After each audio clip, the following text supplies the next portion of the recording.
우리는 오늘 예수님의 마지막 식사인 성만찬의 자리를 만나게 됩니다. 마지막 식사라고 불려지는 이 예찬에 주님은 특별한 메시지를 우리에게 주시는 것 같습니다.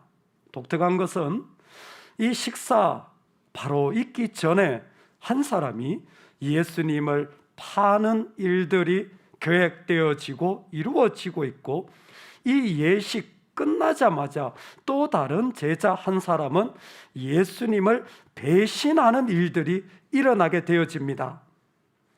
유다는 예수님을 팔려고 하고 있고, 베드로는 예식이 끝나자마자 예수님을 부인하게 되어집니다.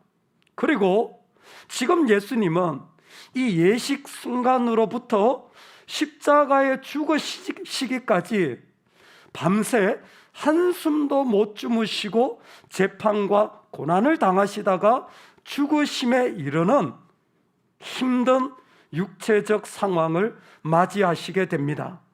어디를 봐도 하나도 즐겁거나 기쁠 것이 없는 상황이 바로 이 식사의 자리가 펼쳐진 모습인 것 같습니다.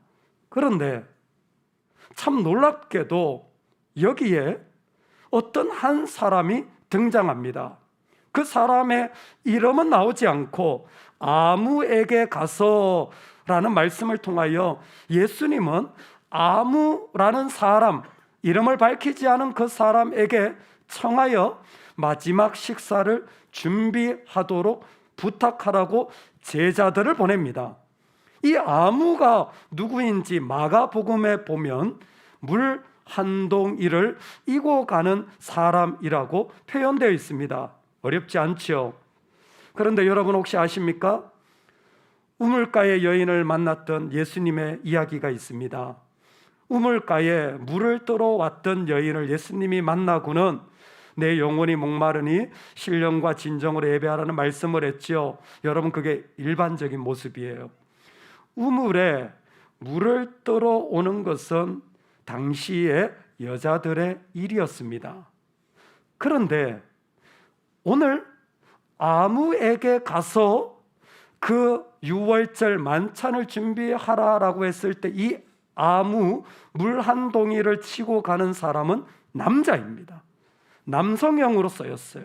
그러니까 제자들은 도대체 누구를 만나서 누구 집에 가서 마지막 식사를 준비해야 될지 몰랐는데, 상황적으로 수많은 여자들이 물동이를 치고 가는 가운데 남자 한 사람이 물동이를 치고 나가는 것을 보고 쉽게 이 사람이구나 라고 구별할 수 있었을 것 같습니다.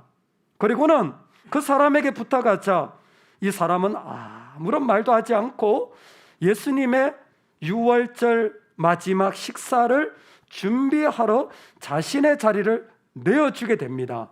아마 공개적으로 예수님을 따랐던 제자였던지, 아니면 비공개적으로 숨어서 나는 예수님 믿습니다 라고 말한 사람의 모습이었는지 알 수는 없지만 그는 예수님을 따랐던 사람인 것 같습니다. 때로는 우리 믿음이, 내 믿음이 이 정도입니다, 내가 이런 거 할 수 있습니다 라고 말할 수 있을 때가 있는가 하면, 누군가에게 좀 보여주기 쉽지 않은, 지금 내 상황에 파묻혀가지고 내 믿음이 있는지 없는지조차 구별이 되지 않을 때도 있는 것 같습니다. 그런 연약한 자리에도 주님은 만찬의 자리를 통하여, 성만찬을 통하여 우리의 삶의 가장 근본적인 근거가 무엇인지, 우리가 어떤 자리에 서서 살아가야 될지를 말씀하여 주시는 것이 성만찬의 출발입니다. 여러분, 우리가 믿음이 있든지 우리가 믿음이 연약하든지 우리 삶의 파운데이션은 예수 그리스도의 피가 되기를 주의 이름으로 축원합니다. 주님의 보혈만이 내 삶의 이유가 되고 내 삶의 힘이 되어지는 복이 있기를 간절히 축원합니다. 세상의 어떤 것이 아니라 주님이 내 삶의 근거가 되어지는 것이 우리에게는 가장 가장 중요한 모습이라는 거예요. 그래서 예수님은 그 만찬에 떡을 가지사 축복하시고 하나님께 감사의 기도를 올리셨다라는 것입니다. 그 떡 한 덩이를 잡으시고 말씀하시며 이것은 너희를 위한 나의 몸이라고 말씀하셨습니다. 그 몸은 바로 예수님이 받으시는 고난을 의미합니다. 그 떡이 부스러지는 것 같이 예수님은 자신의 몸이 그렇게 부스러져서 하나님 앞에 온전히 제물로 드려지는 고통을 당할 것을 그들에게 말하여 주는 것이었습니다. 다만 예수님이 당하시는 고통은 곧 생명의 떡이 되어서 그 떡을 먹는 자들마다 생명이 일어나게 되어지는 복을 누리는 것입니다. 오늘 말씀에서는 그 떡을 가지시고 뭐라고 말씀하셨냐면 받아서 먹으라고 말씀하시는 거예요. 받아라, 먹어라, 이 두 가지를 같이 말씀하시는 거예요. 자, 그냥 먹어라고 하시지 않고 받아라, 먹어라 라고 하는 것은 이 두 가지 행동을 통하여서 예수님이 고난당하신 것이 실제로 나와 연결되어져 있고 이게 지금 내가 해야 할 삶이라는 것을 고백하는 특별한 방식입니다. 토우토 에스트인이라는 원어를 보면 이것이 바로 쿤낭 공동체가 이 삶의 자리에 그것을 현실로 받아들일 때 파쉐러라는 두 가지 개념을 같이 와가지고 내가 이렇게 살아야 되는구나 라고 고백했던 방식이 그대로 이 장면에 함께 이해되어지는 것 같습니다. 떡을 받을 때에 단순히 예수님이 먹는 시간이 아니라 이게 바로 내가 너희를 위하여 부서지는 시간, 그것이 너와 나를 함께 하게 만든다라고 말씀하시는 것입니다. 그래서 고린도서에 보면 떡을 받을 때 합당한가 합당하지 않은가 자기를 살피라고 했습니다. 누가 합당합니까? 예수 그리스도의 떡을 믿음으로 받아 그리스도의 고난을 믿음으로 받아서 내 안에 고백하는 것이 합당한 자의 모습인 것입니다. 다시 한번 말씀을 드립니다. 고난은 예수님이 받으시는 거예요. 내가 고난 받는 게 아니에요. 여러분, 떡은 예수님만이 떡이 되실 수가 있습니다. 고난은 예수님만이 받으시는 고난이에요. 우리가 참여하는 게 아닙니다. 우리는 뭐예요? 그것을 믿음으로 받아들이는 것입니다. 그럴 때에 그 예수님의 고난이 나에게 어떤 의미가 있습니까? 내 안에 있는 모든 고통이 그 주님으로 말미암아 부서질 때 나의 삶의 자리도 부서지고 그 고통도 부서지게 되어질 줄로 믿습니다. 할렐루야. 주님으로 말미암아 주님이 나를 살리시는 자리가 될 줄로 믿습니다. 아멘. 두 번째는 잔을 가지시며 주님은 이것은 너희를 위한 피 곧 언약의 피라고 말씀하십니다.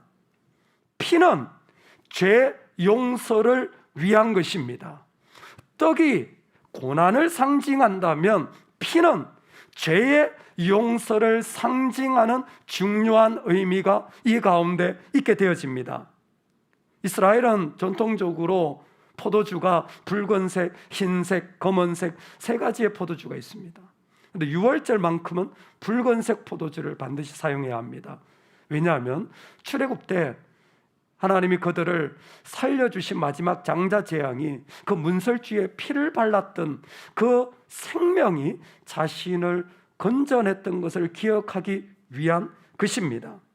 지금 예수님이 그 붉은 잔을 들고 말씀하시는 것은 자신의 피가 생명의 값을 대신 지불할 것을 말씀하시는 것이었습니다. 그 피가 담긴 잔은 아마 하나의 잔에 부어진 것 같습니다. 같은 잔에 포도주를 같이 마시는 이 자리를 초대하는 이유는 28절에 그들에게 언약의 피, 즉 하나님과 새로운 관계의 자리를 만들어 가고 싶었기 때문입니다. 어떤 관계가 이루어지는데 제일 중요한 것은 그 사람의 죄가 용서함을 받는 것입니다. 그 죄가 용서함을 받는 거예요. 그래서 피를 흘리시는 이유가 뭐냐면 우리 안에 있는 죄가 용서함 받기를 원하시기 때문입니다. 여러분, 우리 안에 어떤 하나님 보시기에 합당하지 않은 죄들도, 우리 안에 있는 불순종한 마음들, 오늘 하나님 앞에 씻어버리는 은혜가 있기를 소망합니다. 다시 한번 부탁드립니다. 씻어버리시기 바랍니다. 여러분, 주님 믿으십니까? 제가 크게 한번 질문하고 싶어요.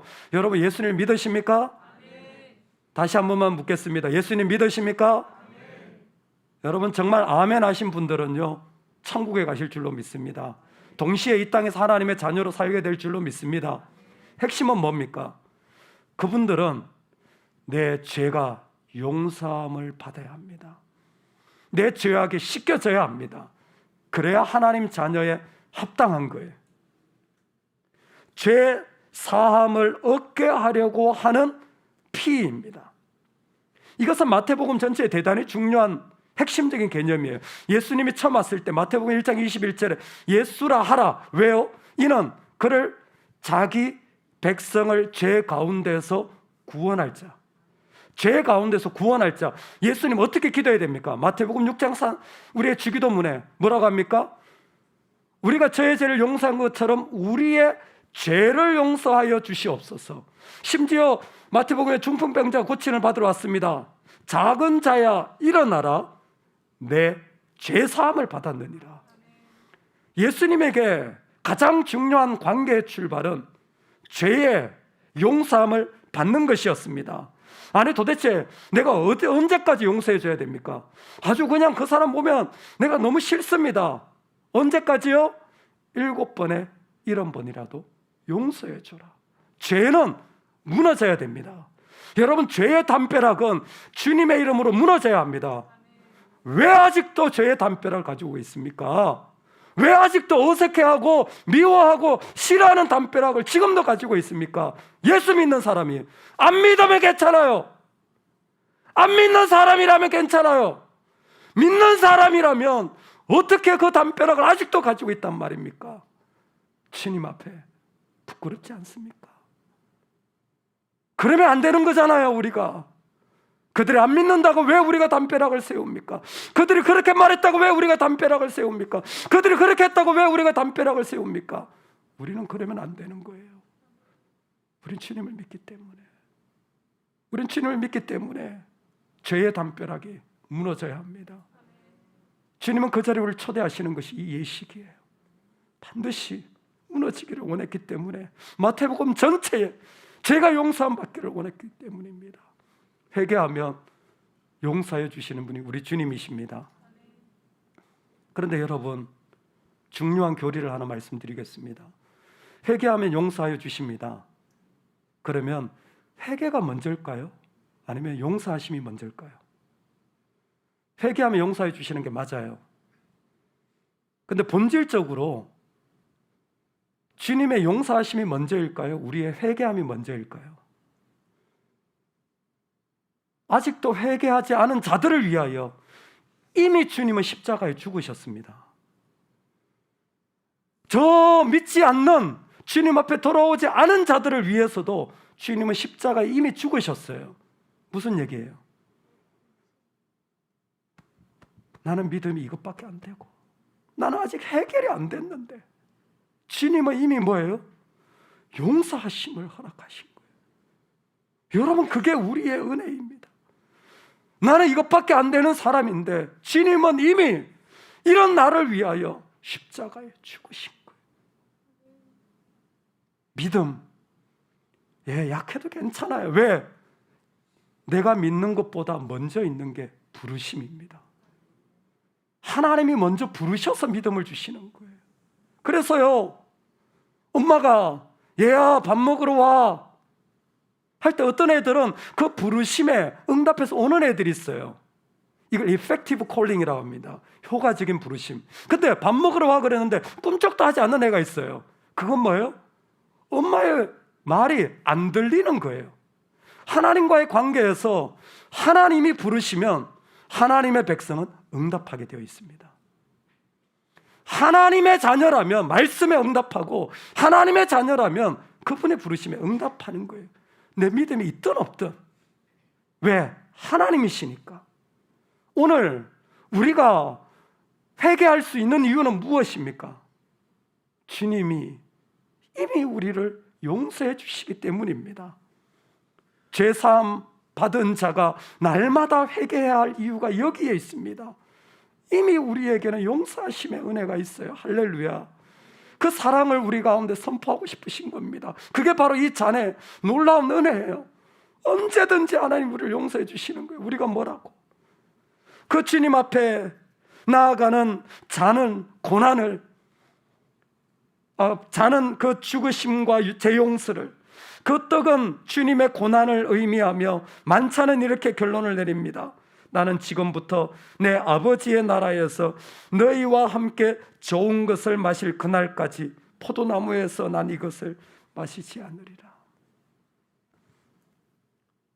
지금 있는 이 만찬은 앞으로 영원한 하나님의 나라에서 있을 그 놀라운 주님과 영원히 누릴 만찬을 기억하는 것입니다. 앞으로 우리에게는 하나님과 아버지의 나라에서 즐길 그 식사의 자리가 예비되어져 있습니다. 그 자리를 가지고 있는 자들이 오늘 이 만찬을 통하여, 이 성찬을 통하여 내 삶에 분명한 근거를 세우는 거예요. 나는 주님 예수 그리스도의 죽으심과 피 위에 내 삶의 자리를 세운다라는 신앙입니다. 그 속에 나의 모든 장벽이 무너지고, 할렐루야, 내 모든 죄악을 내가 던져버리고, 할렐루야, 주님과 합당하지 않은 모습을 내 안에서 소멸하여 버리고 주님으로만 살겠다라는 거예요. 그러므로 주님이 오늘 우리에게 주시는 떡과 잔은 주님만이 이루신 일입니다. 우리가 할 수 있는 일이 아니에요. 주님만이 하신 일이에요. 그런데 이 주님만이 하신 일들 속에 우리가 살아가기를 소망하는 삶을 주님은 그 가운데 허락하여 주셨습니다. 저는 그 첫 번째가 오늘 말씀의 성찬식과 같이 묶여진 유다의 모습이라고 생각합니다. 여러분, 이미 유다는 예수님을 팔 계획을 하고 이 성찬의 예식에 들어왔습니다. 이 마지막 식사에 초대받았습니다. 그때 예수님은 이 중에 한 사람이 나를 팔 자가 있다 그랬어요. 이 중에 한 사람이 나를 팔리라 그랬습니다. 도대체 누굽니까? 나와 함께 그 떡에 같이 참여하는 자다. 유다가 묻습니다. 라삐어 나니까? 라삐어 나니까? 예수님이 대답하십니다. 네가 말하였도다. 얼마나 이거보다 더 구체적일 수 있을까요? 그랬더니 유다가 그 자리를 잃고 일어나서 나가봐. 그때 나가니까 그 자리를 밤이르라 그랬어요. 유다의 모습의 첫 번째 특징이 뭐냐면 예수님을 랍비어라고 부르는 거예요. 마태복음 전체에서 예수님을 랍비라고 부르는 사람들은 외부인들, 예수님을 따르지 않는 사람들이 예수님을 부를 때 썼던 용어예요. 주여, 일반적으로 제자들이 이렇게 불렀습니다. 랍비어라고 할 때 이미 유다는 예수님과의 거리가 얼마나 멀어져 있었는지를, 그 구성원 가운데 얼마나 외부에 있었는지를 스스로도 느끼고 알고 있었습니다. 여러분, 내가 만찬의 자리에 오면요, 내 주님과 얼마나 가까이 있는지, 아니면 내 장벽이 얼마나 높아서 멀리 있는지, 이게 드러나고 고백되어지는 거예요. 다 보여집니다. 어떻게 주님을 속일 수 있단 말입니까? 다 숨은 그 악한 의도와 마음까지 다 드러나요. 유다는 주님이 랍비였습니다. 그저 외부인에 지나지 않았습니다. 결정적인 게 뭡니까? 유다가 그 조각을 받고 나가니 밤이러라. 놀랍게도 깜깜한 밤이었지만 그건 유다의 인생의 영혼의 밤과 같은 자리라는 것입니다. 그 조각을 받았어요. 예수님께서 그렇게까지 말씀하셨으면 이미 주님 앞에 나와 그가 가지고 있었던 팔려던 계획을 포기했어야 됐습니다. 지금 자신은 이 11명의 제자와 함께 머물러 있어야 했습니다. 그런데 어떤 사람들은 그 가운데서 머물러야 되는데 떠나서 밤으로 나아갑니다. 영혼의 밤이 점점 그에게 다가오는 것입니다. 주님을 거절할 때마다 영혼의 밤이 되어져요.